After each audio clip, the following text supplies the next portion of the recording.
Good morning, beautiful people. It's good afternoon, actually. Is it good afternoon? It is now. Good afternoon, beautiful people. Now I'm at my mate Dr.Lane.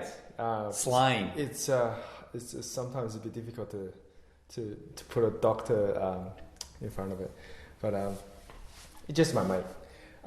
So this is actually the take 2. For some reason, I lost the take 1 video, Which would have been an awesome video. Oh, it would be so good. I did a bunch of bike picking stuff, bought whole heaps of stuff from him, and because I was having a moving out sale.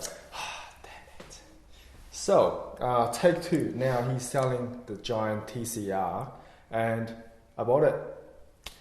So we thought, how cool is it to do a bike review? Everyone rides Giants, it seems, so we may as well do a review on the now not current model. Not current model. Giant but I TCR. will get to that. To a little bit comparison compared to the latest one.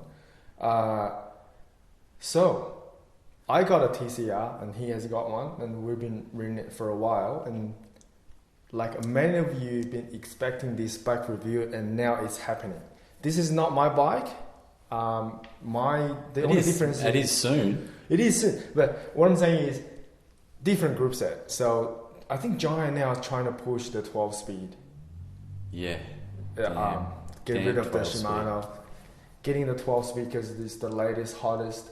My bike, it's the 11 speed G-Race, and he's got the 12 speed AXS, and let's talk about it. Well, so I got this thing, the whole bike, from St Cloud because they were my team that I'm riding for. And my first ever carbon bike was a Giant TCR integrated seat post. There was a black one, looked very similar to this. Nice. And I don't think a lot's changed over the years. But I kind of like this. I didn't have it for long. I've only had it for like 6 months or so, if that. Yeah. But I'm upgrading to the new one because I wanted the new one, but it wasn't quite out, but I needed this one in the meantime. So I've been fanging around on this thing. And no, it's been pretty good. I am definitely going Shimano next time I go my bike because I'm just a Shimano man. But the AXS has been pretty good. So like, it's a pretty light group set for starters. And the whole weird little 12 speed, like it was my first time ever with an XD driver hub, so none of my other cassettes worked on the damn thing. It's really weird because what are we running? A 4835. See, he has to work for it. What a weird, it's not a 5339, it's a 4835. Only because you got a 10 tooth at the back. Yeah. But it's like, it's been pretty good. Like group set, no problems at all. Is that a 28? That, I have a feeling that's a 26. 20. I don't think it's a 28. I don't know. So I can't see. I think it comes with a few different configurations, but for climbing you got a 33. That's not 33. Nah. That's smaller. I would say probably you're right, 26. So that's more for like a flat. I think if you get it's a 35, but like a 35, I actually 26 has got to be closer to like a 39, 32 or something, I would assume. Yeah. Yeah. Because if you get a 33 at the back, so 1033 for the rear cassette, and if you got the front 4835, it's almost equivalent to you got a 53 big front chainring and the 11. Yeah.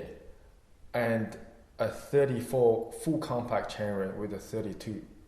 So you get a best of both worlds. Well, I'm lucky enough that I go up a hill relatively easy anyway, so gear ratio is not a huge like... Just for the record, our FTP difference is about 30-40 watts. Well, it's probably about the same now, to be honest, because I've barely ridden a bike in 2 months. I've been a bit distracted. Too moderate. All right, let's talk about I wish we were going to do this review like out on Kew Boulevard or something and have a bit of a chat first. Yeah, I was definitely going to challenge him to a bit of a drag race. But yeah. I only do a 200 meters drag race. None of these hills stuff. No way. Hills are good. If we can get to them, bloody lockdown's killing me. Right. But anyway, for my past vlogs, I asked so many TCR owners. They all big fans, so I think their points is like invalid because they all say, "Oh, there's no negative about TCRs." But I want to ask. Yeah, see, I've been a Cervelo man for a long time. Yeah. And it was a bit hard actually going back to a Giant. I feel like I've joined the hordes of That's people good. buying Giants. That's what I want to hear because I want to know what you don't like about the bike. Well, let's do what I do like about it first, I suppose. Integrated seat post, pain in the arse of a thing because you can't change your seat height relatively easily, but they do add stiffness. Like that is noticeably stiffer. Yep. But ride quality's like it's not uncomfortable, but it just stiffens up that whole bottom bracket area. I don't know if you've ridden the TCR Advanced Pro version, which is not integrated seat post. No, never so been. You haven't ridden it. So I've ridden both, and I think you're right. That is stiffer. Yeah. So for whatever reason, the Pro version, the seat post bend a tiny little bit more. Yeah. So it gives you the compliance. Yeah, and especially with those little narrow seat posts, like they're not. Yeah.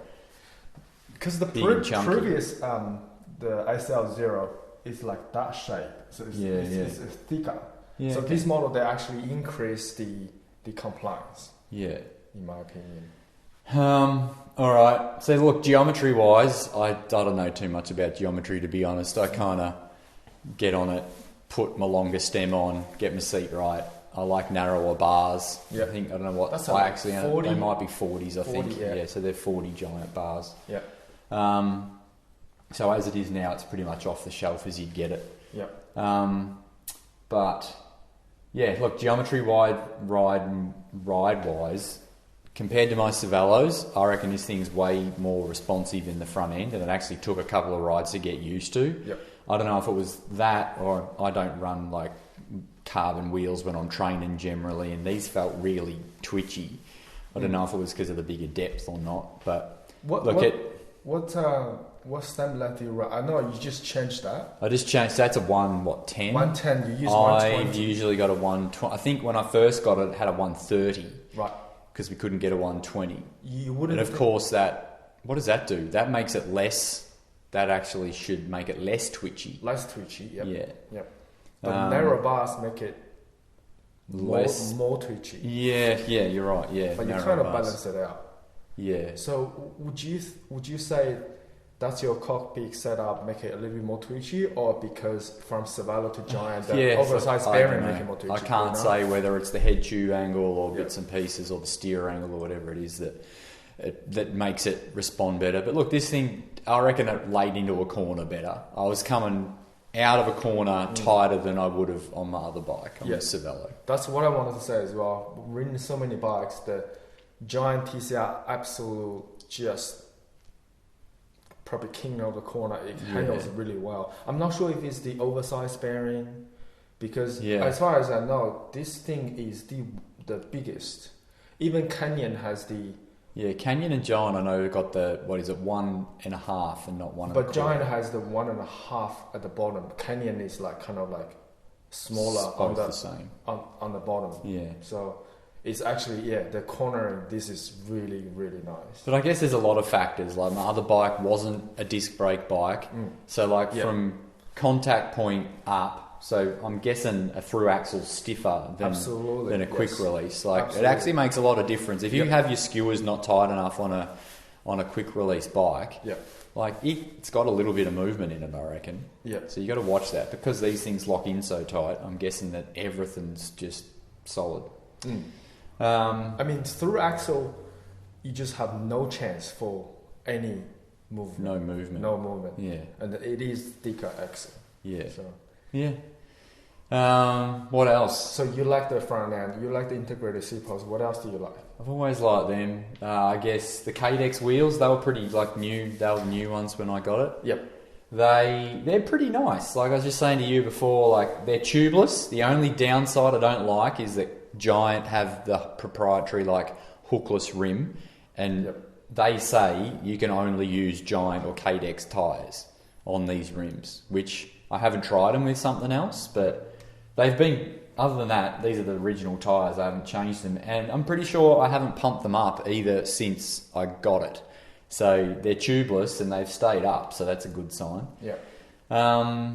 What else? The wheels I had a bit of, they were really out of balance. I don't know if it's because it's a lightweight rim and it's got the tubeless valve, which has got a bit of weight in it. But I've got little golf club weights on the opposite to the stem to try and balance it out. Because I reckon first ride, I kind of felt like it was going when I was going really quick. Yep. And I'm pretty sensitive to these. I'm a sensitive guy. I kind of like to, I can feel it through the bike. But so I put them on to try and balance it out. And it's helped, but I reckon it could probably even use a couple more grams on there, to be honest. Nice. They're just little like stick-on golf club weights that you can get, and I just put them on the wheels.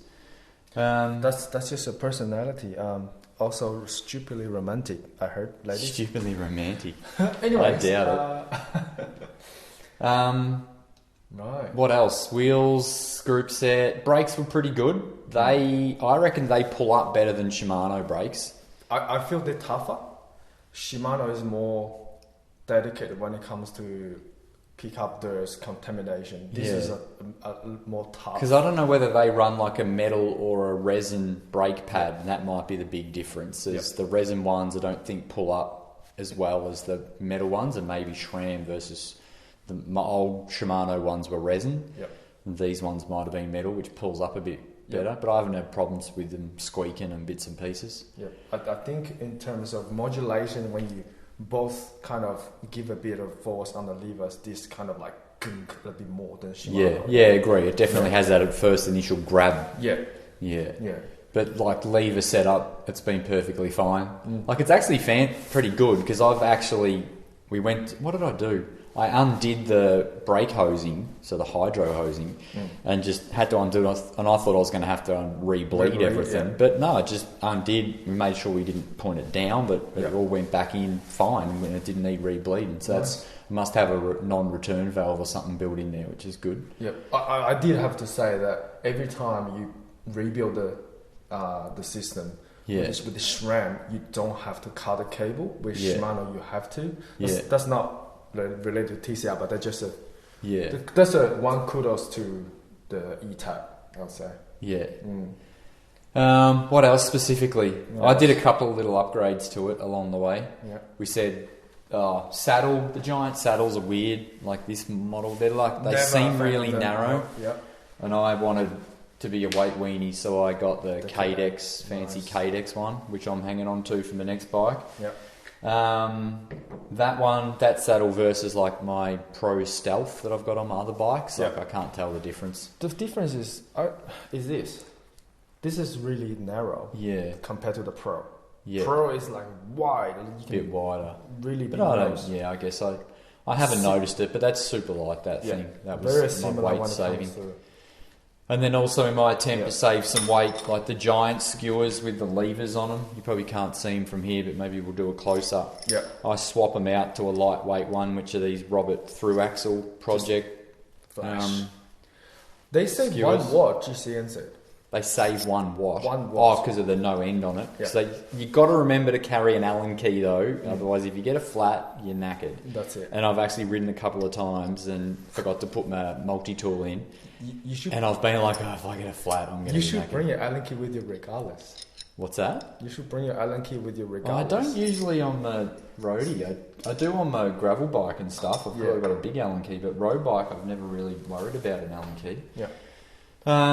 What else? By the way, we're kind of like similar height, but he's on a medium, I'm on a small. So, are we about the same height? Just sizing you up.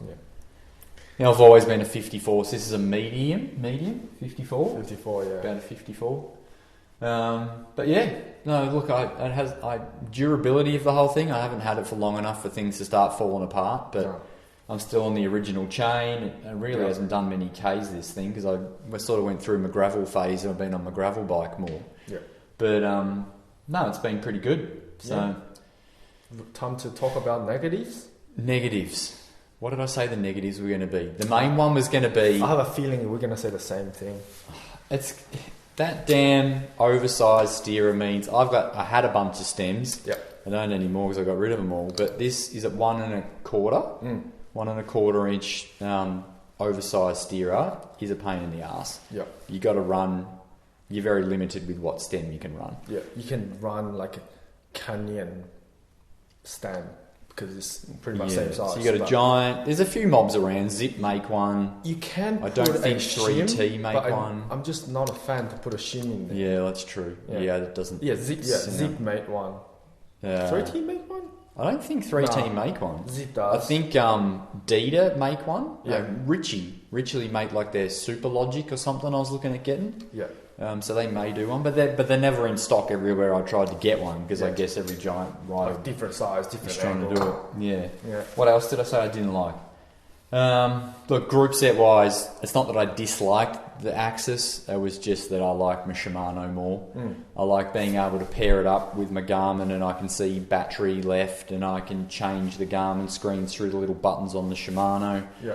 I do like the shape of the hoods better on Shimano. Absolutely. Just little hydro hoods. I don't have huge hands. I feel like when I'm on the hood doing like a TT style, I can close my hand on the hood on the Shimano. Yeah. With this gigantic, because you got the piston there. It's big. Yeah. I can't close my hands. I just feel like I can't. I got used to it pretty quick. Yeah. But like one thing I did do, there's a little plastic trim that comes down, and the bottom edge comes out of the mold, like with a sharp edge on it. And I ended up getting a little nail file and kind of flattened it off because it was literally digging into my finger. I was like, how do they overlook that for ergonomics? It's kind of crazy. Yeah.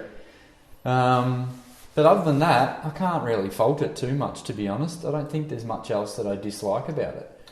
Well, the ISP is a bit of a pain in the arse, as I said, but other than that... And look, I used to be pretty pedantic about stuff, and I'm trying to retrain myself to say, a bike's a bike. Yeah. Actually, what I don't like, and this is why I've upgraded to the new one, why did they run the front hydro cable on the outside when they could just do it on the inside? Well, every time you drill a hole, you have to reinforce somewhere underneath it. It's not that hard. Everyone else does it, so why didn't they do it? I think Giant kind of, their engineers kind of say, we don't want the aesthetic things. I think it matters to a lot of customers. Got to be aero as well. It's the first thing that hits the wind, and you've got this extra cable hanging out. Hits That's a million why other new things. The new one, they don't even have the cockpit to hide the rear brake. They only hide the front brake. Yeah. Yeah. So I think they think a cable is not that much matter when it comes to aerodynamic. But another thing I don't like is that bottom bracket. What was wrong with the bottom bracket? They could have done threaded bottom bracket. No one does threaded bottom brackets anymore. Threaded? It making a comeback. I agree. Threaded bottom brackets, I don't know why everyone doesn't do them. Yeah. My Pinarello had a threaded bottom bracket, my TT bike. The track bikes I've worked with, the Cervelos are threaded, and it's so much easier. It's just, over time, it's so easy to replace, no creak. And well, I guess that's the other thing, like Sram Red was new for me with the new dub bottom bracket, and I'm just trying to wrap my head around But it's still price fit. What was dub? Yeah. But it's just introducing another size. They all crack me. I just don't get it why they can't. They just try to make one size fits all. That's a dub. Whereas you look at the latest Specialized Iceworks threaded bottom bracket. The latest Trek, say the Emonda just came out with the orange, beautiful threaded, but they make it bigger size threaded. Yes. So stiffer and also just always dead on. Someone will come up with a reason not to have threaded. But so, and also the new one, I think, I gotta say, I think Giant is struggling to make this model better. You look at the new one, it's like minimum change. They make this little angle flat. Yeah. Apparently, if you look really closely, the fork is even skinnier than this model. The C-post is even skinnier. But if you ever get the latest one, please get electric group set, because I just can't deal with 4 cables go into the downshift like that at all. Yeah, it was just, when you look down, it was just like this, and then when you turn it, they go even wider. Yeah. It doesn't make any sense. No, yeah, sure. That's the best thing about new bikes, is just that less clutter at the front end. Yes. Like Di2 is fine just with that little electric cable that sort of runs along. That's no major drama if you cable it all up right. Yes. Another complaint about TCR is the weight. Yeah. If you look at a exact same spec Tarmac S-Works, out of the box 6.7 kilos. Yeah, but like this is probably 7.2 kilos. It's like this was bang on 7 7 without those skewers, I'm pretty sure. No, so with that, just changing the saddle out and those wheels, it was bang on 7. Yeah, it's about 300 to 500 grams difference compared to other top end. Yeah, you know, with the TCR, it should be the king of the mountain. I reckon. You know, it can given drop how some weight. skinny everything is, it is kind of amazing. I guess it's going to be even heavier if I want to put Shimano on it next time. But yeah, like, I've always been a weight weenie. I have a 4.9 kilo Cervelo, which if I want to go up a hill fast, I'll go up a hill fast. But when I race a bike, I can't have a bike that's under 6.8 anyway. It becomes a problem with getting in trouble. So, oh yeah, and then the new one make the down tube a little bit more arrow, because this is just like brick. It is like, a bit like square. Nick Scolari said, pretty... this is just flat. Whereas you could make it a little bit more aerodynamic, like teardrop. Yeah, I think the most unaerodynamic piece or shape in the world is a square, and that thing is pretty much a square. Yeah, if you look right at this angle, it's just so much flat. The window hits it. Actually, one thing that cracks me on the Giants that I haven't had before is that you need those little spaces on the bottle cage things, otherwise, because it can't sit flat. Because that what is it there? Braze-on? Is that braze-on or clamp-on? Braze-on. Front derailleur hanger gets in the way of the bottle cage going, so you need little spaces that go in there. I'm pretty sure the Propel, they solved that problem. Do they? You don't need such a skinny one, but spacer for the bottle. Well, it's pretty narrow, so I guess there's no room for it to go on. But anyway, that's small stuff. But other than that, it's been pretty good. So we can't really fold this bike, We just try to use toothpicks to pick, what we don't like. But honestly, it's a killer bike. Well, for a flagship model for a brand, they can't have too many things wrong. True. Back in the days of when the worst things Giant ever invented were their Propel aero brakes that you could never ever get to centre. Horrible. But I remember they first came out with the Giant brand carbon version, and then they made a TRP aluminium version, slightly better. Yeah, I remember that. Still not the best. They had upgradable sort of ones. I think they had better bearingy things or something. But it was just always the cable would just always, you had to have it exactly right or it'll push everything over. Yeah. But no, that's it, man. Other than that, been a good bike. Easy to upgrade. So those wheels are 12 speed because you wanted an 11 speed. We just got the free hub, pretty simple. Awesome. So the wheels can be changed over. But other than that, I'll be sort of sad to see it go, but sort of happy to get another one. Well, you're getting the new one, so... Eventually. I haven't got it yet. I'm going to be road bikeless for a little bit. I'm going to be in trouble. Be on the gravel bike. But no, that's it, man. All right, awesome. So if you have any questions, please comment down below, and if I couldn't answer, I'll give him a call and reply. How's that? Cool. Can we tell them where to buy one? Yeah. Yeah. Go to Nick at St. Cloud. Good guy. Yes. He's always onto it. Good Giant dealer. Awesome. Cool. Thanks for watching. See you next time. See you, folks. That was smooth. That's the way it works. Probably a bit long.